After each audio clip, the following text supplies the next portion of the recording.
Hi everyone, I'm Mohanji from Malaysia. Today I'm reading the Sai Satcharitra chapter 31, Passing Away in Baba's Presence. Sannyasi Vijayananda, Balaram Mangar, Tatya Saheb Nugar, Mega and the Tiger. Preliminary. The last thought that a man has at the moment of death determines his future course. Sri Krishna has said in the Gita, "He who remembers me in his last moments comes verily to me, and he that meditates otherwise at that time goes to what he meditates on." We cannot be certain that we can entertain a particular good thought at our last moment, for we are most likely to be terrified by many things. Hence, constant practice is necessary to enable us to fix our mind on any desired good thought at the time of our death. Saints therefore recommend that we always remember God and chant His name so that we are focused when the time for our departures comes.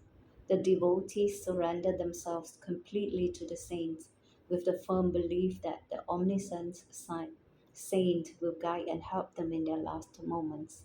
A few such cases will be noted here. Sannyasi Vijayananda. A sannyasi named Vijayananda started on a pilgrimage to Mansarovar. On the way there, upon hearing of Baba's fame, he halted at Shirdi. He met Somadevaji Swami of Haridwar and asked him about the particulars of the Mansarovar trip. The Swami told him that the Sarovar was 500 miles from the Gangotri and described to him the difficulties of the journey. Plenty of snow, the change of dialect every 150 miles, and the suspicious nature of the people of Pudan who harassed the pilgrims. Hearing this, the sannyasi was dejected and cancelled the trip. Then, when he went to meet Baba and prostrated before him, Baba got enraged and said, "Drive out this useless sannyasi. His company is of no use." Sannyasi did not know Baba's nature. He was upset by this, but sat there watching things that were happening in the masjid. It was the morning data, and the masjid was crowded. Baba was being worshipped in various ways. Some were washing his feet, some were drinking the holy water from washing his feet, others were swabbing their eyes with it, while some were applying sense and sunder paste to his body. Everyone was doing these things with no distinction of caste and creed.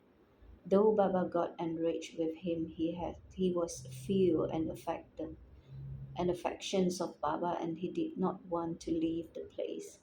He had been in Shirdi for 2 days when he got a letter from Chennai, Madras, stating that his mother was very ill. He was very dejected and wanted to be by his mother's side, but he could not leave without Baba's permission. So he saw Baba with the letter in hand and asked for his permission to return home.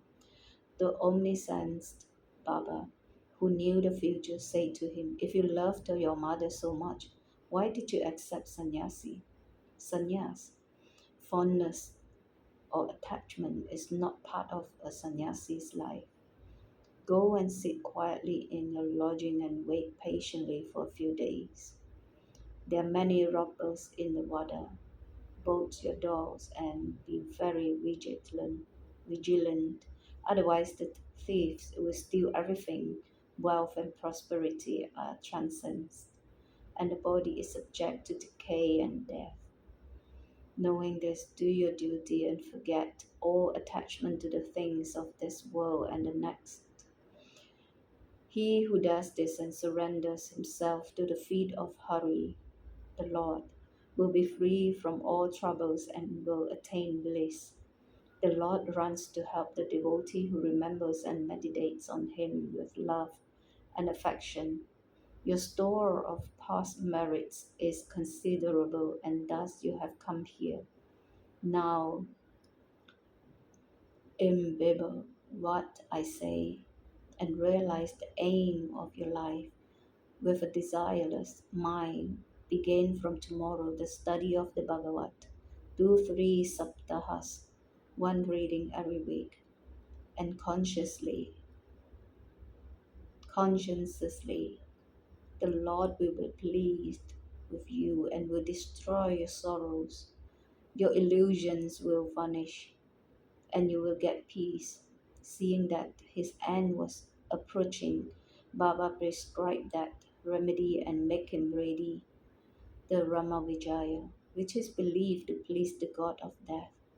The next morning, after bathing and other purifying rites, he started reading the Bhagavad in a scheduled part of the Landi garden.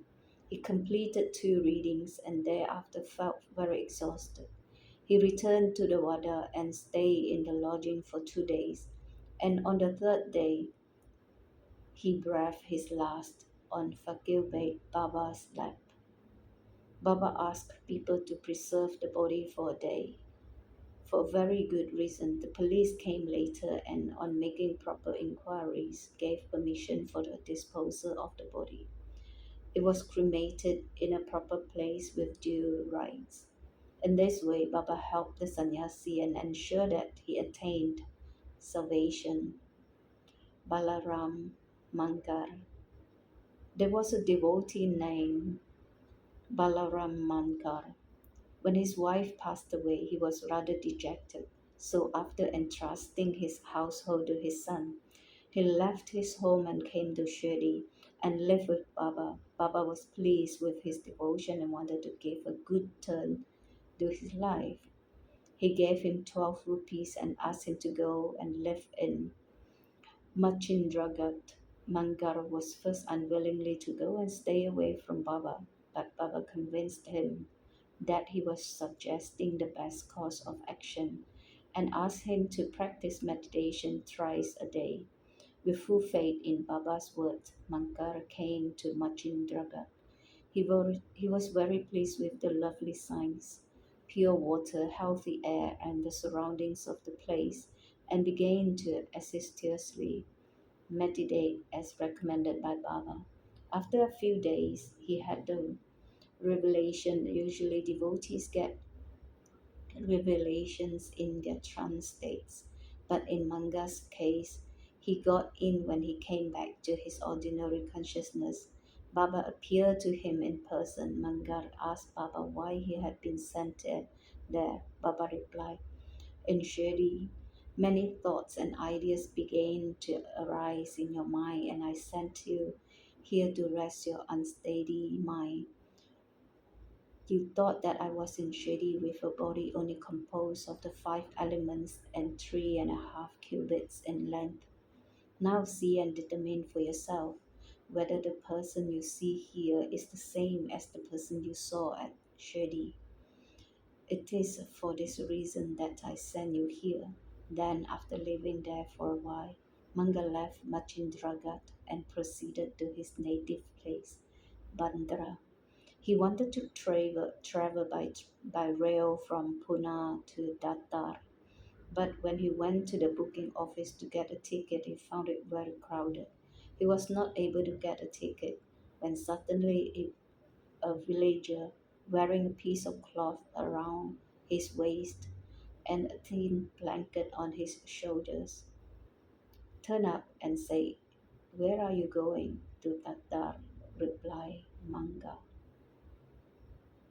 Then he said, "Please take this ticket of mine. As I have some urgent business here, I have cancelled my Tatar trip." Manga was very glad to receive the ticket and was just about to pay the villagers when the rustic suddenly disappeared into the crowd. Manga tried to look for him in the crowd, but it was in vain. He waited for him till the train left the station but found no trace of him. This was the second revelation Mankar got in a strange form. Then Mankar, after visiting his home again, returned to Shirdi and remained there at Baba's feet. He always followed Baba's instruction and advice. In the end, he was very fortunate to leave this world in the presence and with the blessings of Baba. Tatya Sahib Nukar. Hamid Pant gives no particulars regarding Tatya Sahib Nukar except mentioning the fact that he gave up his ghost in Shirdi. A brief summary of an account that appeared in the Sai Lila magazine is given here. Tatya Sahib was a sub-judge at Bandapur in 1909 when Nana Sahib Chandugar was Mamalatta district officer. The two men met often and talked. Datya Sahib did not believe in saints, while Nana Sahib loved them. Nana Sahib often told him about the Leelas of Sai Baba and pressed him to go to Shirdi and see Baba. He finally agreed to go to Shirdi on two conditions: that he must get a Brahmin cook and that he must find good Nagpur or orange to give Baba. Both these conditions were providentially fulfilled. A Brahmin came to Nana Sahib looking for work, and he was sent to Datya Sahib, and a fruit parcel containing 100 beautiful oranges was received by Datya Sahib. The consignor was unknown. As the conditions were fulfilled, Datya Sahib had to go to Shirdi. At first, Baba was enraged with him, but soon enough, Tatya Sahib got such experiences that he was convinced that Baba was God incarnate. Thus, he was enamored of Baba and stayed there till his death. As his end was approaching, sacred literature was read out to him, and during his last few minutes, Baba's Pada was brought and given to him to drink. Baba, on hearing of his death, said, Tatya went ahead of us. He won't be reborn. Mega. Mega's story has already been described in chapter 28. When Mega died, all the villagers followed the funeral processions, and Baba also accompanied them and showered flowers on Mega's body. After the obsequiary obsequies were performed, tears flowed from Baba's eyes, and like an ordinary mortal, Baba showed himself overcome with grief and sorrow. Then, covering the body with flowers and crying to a close relative, Baba returned to the masjid. Many saints had been helping humans attain salvation, but Baba's greatness is unique. Even a cruel animal like a tiger came to Baba's feet to be saved. It is this story which will be narrated now. The tiger. 7 days before Baba passed away, a wonderful incident occurred at Shirdi. There came a county cart that stopped in front of the masjid. A tiger was on the cart, fastened with iron chain, with his fierce face facing the rear. It was suffering from some pain or agony. It crippled three dervishes were taking it from place to place and making money by exhibiting it. It was the means of their subsistence. They tried all sorts of remedies to cure it, but everything was in vain. Then they heard of Baba's fame and came to him with the animal. They led it off the cart with the chains in their hands and make it stand at the door. It was naturally fierce, disease-ridden, and restless. People began to look at it with fear and amazement. The dervishes went in. The dervishes went in, told Baba everything about the animal, and with his concern brought it before him.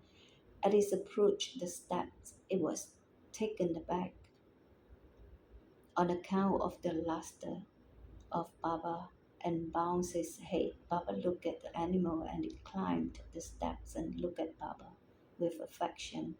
Immediately it moved the tuft of its tail and dashed its thrice against the ground and then fell down senseless. On seeing it dead, the dervish The dervishes were at first very dejected and full of sorrow, but on contemplating it later, they came to the senses.